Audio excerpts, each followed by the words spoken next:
سورہ فاتحہ کا ترجمہ۔ بسم اللہ الرحمن الرحیم۔ شروع اللہ کے نام سے جو نہایت مہربان ہمیشہ رحم فرمانے والا ہے۔ الحمد للہ رب العالمین، تمام تعریفیں اللہ کے لیے ہیں جو سارے جہانوں کا رب ہے۔ الرحمن الرحیم، جو بڑا مہربان نہایت رحم والا ہے۔ مالک یوم الدین، روز جزا کا مالک ہے۔ ایاک نعبد و ایاک نستعین، ہم صرف تیری ہی عبادت کرتے ہیں اور تجھ ہی سے مدد مانگتے ہیں۔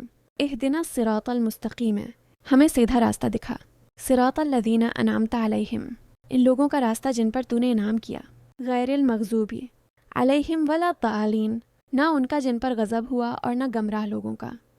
سورہ فاتحہ کی تفسیر چھوٹی مگر مضبوط۔ ایک، اللہ کی تعریف سے شروعات۔ یہ سورت ہمیں سیدھا سکھاتی ہے کہ ہر اچھائی، ہر نعمت، ہر نظام سب اللہ کے کنٹرول میں ہے، تو بندہ غرور چھوڑے اور حقیقت سمجھے۔ دو، اللہ کی دو صفات کی تکرار، رحمان، رحیم۔ یہ بات یاد رکھو، اللہ سخت نہیں، ڈانٹنے والا رب نہیں، رحمت اس کی بنیاد ہے، لیکن اس کا یہ مطلب نہیں کہ انسان آزاد ہے جو چاہے کرے۔ تین، یوم جزا کی یاد دہانی۔ یہاں سیدھی لائن ہے، نہ اولیاء پر بھروسہ، نہ تعویذوں پر، نہ منتوں پر۔ اگر کوئی دوسرا سہارا سمجھتا ہے تو بھٹکا ہوا ہے۔ 5، سیدھے راستے کی دعا۔ یہاں انسان اعتراف کرتا ہے کہ میں خود بہت غلطیاں کر سکتا ہوں، مجھے رب کا گائیڈنس چاہیے۔ یہ عاجزی ہے اور یہی ایمان کی بنیاد ہے۔ 6، تو راستوں سے بچنا۔ مغضوب ہے اللہ کا غضب پانے والے جو جان کر صحیح راستہ چھوڑ دیں، ظالین سے جو جہالت اور غلط فہمی میں بہک جائیں۔ دونوں ہی نقصان کا راستہ ہیں۔